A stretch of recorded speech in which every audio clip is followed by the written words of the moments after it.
in Saudi Arabia altogether, and a year between Jeddah and Mecca, and 10 years in Medina, alhamdulillah.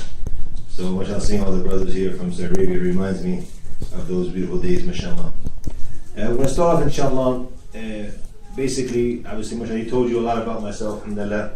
And it was good because I have two profiles on the internet. One of them updated, one of them not. He, alhamdulillah, found the updated one, which is good. Because I always go to lectures, and I see them tell me things about from 2006, and it stops there. So we updated it recently with the brothers a few days ago. Alhamdulillah, he had the updated version, which is good. Alhamdulillah. And what we're going to be talking about today, inshallah, what's important, is the issue of volunteering for Allah subhanahu wa ta'ala, and volunteering for our religion. We look into the stories of the Sahaba, and we see how they strove to spread the message of Islam and to show the beauty of Islam to their people.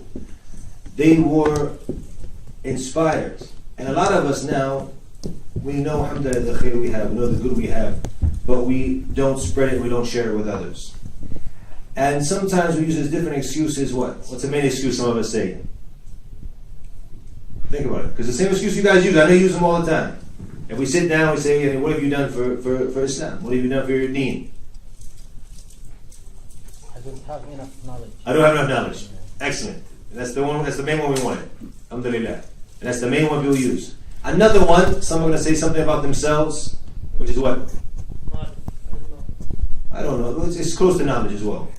What else do people say? I feel offended to speak with others about deen. Okay. I don't know how to introduction. I'm Muslim. Very good. That's just true. See, I don't know how to do it. What else? Time. Time.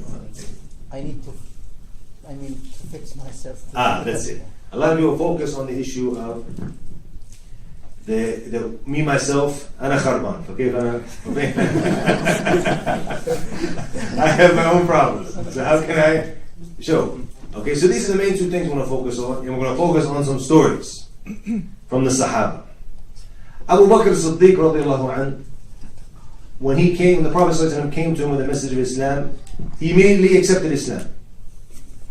What did he do when he accepted Islam? He went to people he knew had a lot of good characteristics to share the message with them. And from the people who became Muslim through his da'wah radiallahu anhu was who? Who knows? Who became Muslim to the da'wah of Abu Bakr as-Siddiq radiallahu anhu?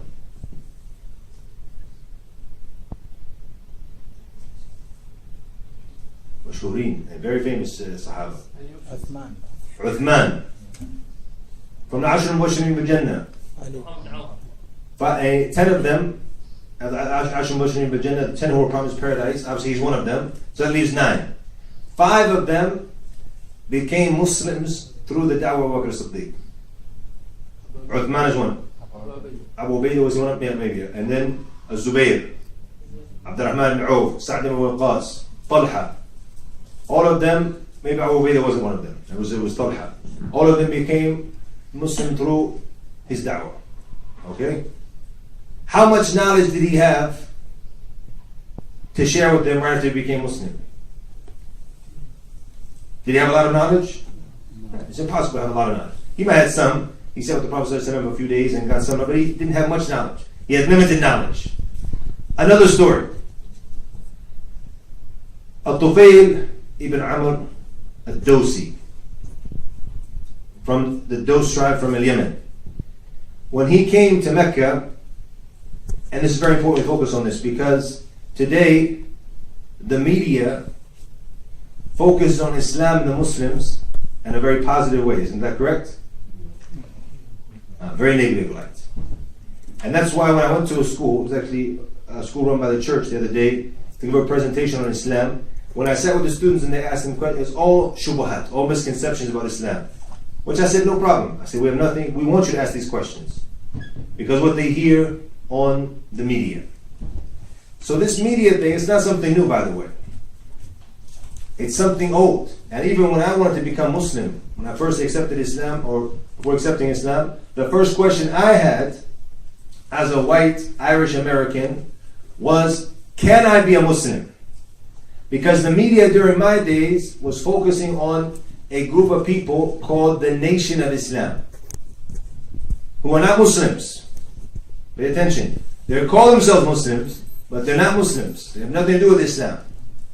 And from their beliefs is that Islam is the origin for the black man. And that at the end of time, pay attention to this aqidah, this is their belief. At the end of time, Allah will send a UFO, طبق الطائرة, called the Mothership, to take the black man up to Jannah. And the Qiyamah, and the torture and the punishment will come for the white man. Now I don't know where that leaves you guys, you brown guys, in the middle somewhere. I don't know where you guys are going to go. I don't know if they didn't think that far, man. They're up there, and the white guys down there. I don't know where you guys go. Will they take you with them or not? So this is their belief. So during my time, there was a guy named Khalid Muhammad. He was very outspoken, one of them, and he was always on the news during my days because he was very racial against the white people. So I'm thinking, I can't be a Muslim as a white guy, so why should I ask about Islam? But I was curious about Islam. So the first question I had was, can I be a Muslim? And alhamdulillah, the brother who I asked, he showed me about Islam, explained to me what real Islam meant. So the issue of the media is something, even at the time of the Prophet ﷺ. The Prophet ﷺ, when you read his biography, here is somebody before he came to his people with the message of Islam, he was known as, what? Sadiq al-Amin. The trustworthy, the truthful one. This was his nickname. They didn't call him by Muhammad all the time, they called him Sadiq al-Amin. The trustworthy, the truthful and the trustworthy one. When he came with the message of Islam, what did they start calling him? Huh? Sha'ir, Sahir. He's a poet, a magician, a magic man, Majnoon, crazy, all of these things. From trustworthy truthfulness to all these bad things. Terrorist, extremist. Huh? Just changing words around. And they also had their media, للعلم. They had the media that spread message about Islam that weren't true. And spread message about the Prophet ﷺ. Anybody who came from outside of Mecca, they immediately sent. Obviously they don't have the same thing like they do now, the different style of media, but they had the people who will relay the message. So anybody who came wasn't from Quraysh, he's coming, Al-Tufayl ibn Amr al-Dawsi, he's somebody important from Dos, get the message out to him before Muhammad, when he gets to him. So they sent to him and said, Tufayl, you know us, we know you. We care for you. You want to benefit from the tijara, from the business with Quraysh. He said, that's correct, that's why I'm here. Come to do a little worship, a little business, and we'd go back. That's what the Arabs used to do back in the day. They go to Mecca, little business, little worship, and they'd go back to their countries. He said, you have to be careful, they told him. He said, there's this crazy man, this guy Muhammad, careful. He's a poet, it's like magic and stuff. He has this magic. If you listen to it, you're going to believe it. So you don't listen to him. So he gets scared. Just like now, when a Prophet sees a Muslim, they start thinking, there's one of those guys, huh? Those brown guys, when you get in airplanes, people start getting scared. The same thing, because they're hearing this stuff, right? So he said, what he did, he said, I don't want to hear this magic potion the guy speaks with that can make me change my beliefs. So he said he put cotton into his ears, so he wouldn't hear. He's making tawaf. He doesn't want to hear. It's like now you say, I'm Muslim. No, we know how you guys are terrorists. It's well known. And this misconception is not something new, by the way, with a lot of people in the West. A friend of mine in Jeddah, a Saudi guy, studied English in the 1980s in London. And he told me about some of the incidents he had in the 1980s. I mean, it's much worse now. But he said, where are you from? He said, I'm from Saudi Arabia. So one of the guys, he said two taxi drivers, British guys. He said, oh. Right? This is a misconception. And then another guy in the taxi, he said, oh. Okay? The sword, huh? This was the misconception they had from the beginning about the Muslims. Obviously, it's grown now and much more. So he's listening. What is this Muhammad guy? He's scared. So Muhammad goes up to him. He said, "You're somebody who's an honest man. Somebody who's a man. You have the character of being a man, of being somebody who can make a judgment for himself. So why don't you just listen to me? If you don't like what I have to say, well, that's no problem. But at least be a man. I know you as a man of character, as a man of principle. So listen to what I have to say." So this is Tufayl, knowing this is his characteristic, he said, "Yes, I'm going to listen to you." So he went out of the Masjid al-Haram, out of the area there, to pray with to sit with the Prophet ﷺ. He heard the Quran, he heard about Islam.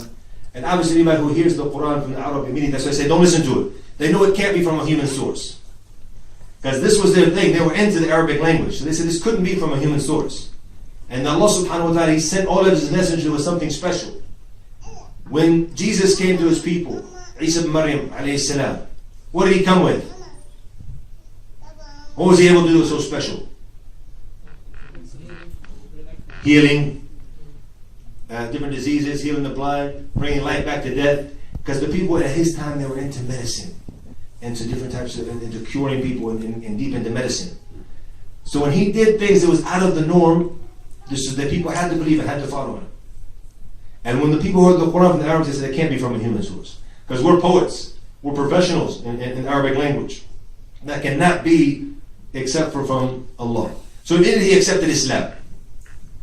What did He say immediately? He didn't want to hide His Islam. Doesn't look Muslim. You know, like nowadays, yeah, I'm brown, but I'm not really Muslim, you know. What's your name? Mo. Muhammad. Huh? Nowadays, what's your name? Mo. Big Mo. Huh? Short guy always calls him Big Mo. Huh? You know he's a Muslim. Subhanallah. Huh? So now, Abdul-Qadir, what's your name? AQ. So now people, they would, he immediately said, Arsilni, send me. Send me as a messenger, as a da'i to my people. Send me. So the Prophet sent him with the message of Islam to his people. He comes back after he tried. And he says, Halaka, Dos has been destroyed. He said, make dua on upon them. Call on Allah that He will destroy Dos. He said, why? He said, because I showed them the truth. And I spread the message and they refused to accept. So make dua that Allah will destroy them. The Prophet was sent as Rahma lil-Alamin, as Allah said in the Quran. A mercy to mankind. He said to him, he said, Allahumma ahdi Dos wa ati bihim. Oh Allah, guide those and bring them. So then after this dua from the Prophet, he goes back to his people, all of them accept Islam. And who came? From this man who said, send me, who didn't hide. Didn't say, can I call myself Big Mo and go back to my people? Huh? He went back, and who became Muslim from Dos? Somebody, all of us, we owe him a big favor. We owe him a lot, radiallahu anhu.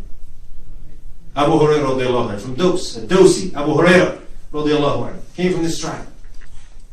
Immediately, once again, they go to spread the message. If you look at the story of the Sahaba as well, Mus'ab ibn Umayr, when he went to Medina, and the Prophet ﷺ chose this young man, radiallahu anhu, because he was somebody who was intelligent, somebody who knew how to read the Quran and understood the Quran and knew how to spread the message properly to the people. When Islam started to enter into every household in Medina, people started to accept Islam. Some of the people who were in charge of their tribes became upset with his presence, didn't like his presence. So from them was the leader Sa'ad ibn Mu'adh radiallahu anhu, who sent Usayd ibn Hudayr radiallahu anhu to him with a message. Now Usayd, when he came to him, he took his sword out and left on the side. The sword wasn't in the case. وَاللَّبِيبُ يَفْهَمْ بِالْإِشَارَةِ. And you see a guy walking through the sword, he's not smiling. So there's an issue. But Mus'ab radiallahu anhu, he played it cool. He sat down, didn't say anything, smiled, and he told him, you're not wanted here. Your president's not wanted here. He said, okay, no problem. He said, I just have one request. He said, what is that? He said, just listen to what it is I'm saying, what I'm preaching. Listen to what I have to say. And if you like it, alhamdulillah. If you don't like it, I'm on my way. So the guy, being a fair guy, he said, okay, yeah, let me hear what you have to say. Puts his sword in and sits down and listens. Listens to some ayat of the Quran. He tells him a little bit about the Prophet Muhammad sallallahu alaihi wasallam, and he says, Ashhadu an la ilaha illallah wa ashhadu anna Muhammadan Rasulullah. The first thing he did, he said, Sa'ad ibn Mu'adh, who was my boss, you know, he's our leader. If you can get him to accept Islam, the whole tribe will accept Islam, of our branch of the tribe of the Ansar. So he said, he went to him and he went back to Sa'ad and he put a little hila upon him. He did so he would get him to come. And he's like, you know, this one you have to go check out yourself. There's not much I can do. And he told him, it's a problem. You have to go see for yourself. So when Sa'ad came, he was very upset. The fact that he sent his right-hand man and the job didn't get done. He has to go do it himself and he's not happy. When he comes to see the people smiling, everybody in a cheerful mood, he realized he was basically set up. But he said, nonetheless, I'm going to go see what's happening. So he says to him, what's happening? He said, listen, take it, listen to what I have to say. Sa'ad, after hearing the message, he said, Ashhadu an la ilaha illallah, Ashhadu anna Muhammadan Rasulullah. And he goes immediately and stands in front of his people and calls them to Islam, and all of them accept Islam. How much knowledge about Islam did they have, all of these people, when they spread the message? The Prophet ﷺ, he said, بَلِّغُوا عَنِّي وَلَوْ spread one message for just even if it's ayah, just spread that message, relay that message. Even if it's one verse. You don't have to be a scholar. But with the knowledge you have, alhamdulillah, you can share with the message of Islam. If somebody asks you about Islam, share the message of Islam. The second excuse, which is, people say the adhan's been called, I think, for Maghrib. Yeah, so we can pray and then continue. We have some Q&A and في ذبيحة أو ذبيحتين مضبية ومندي وشو مطرودة أو عادي. طيب نصلي تسليم W8 للصلاة. غرفة W8. ها مظبوط. Thank you.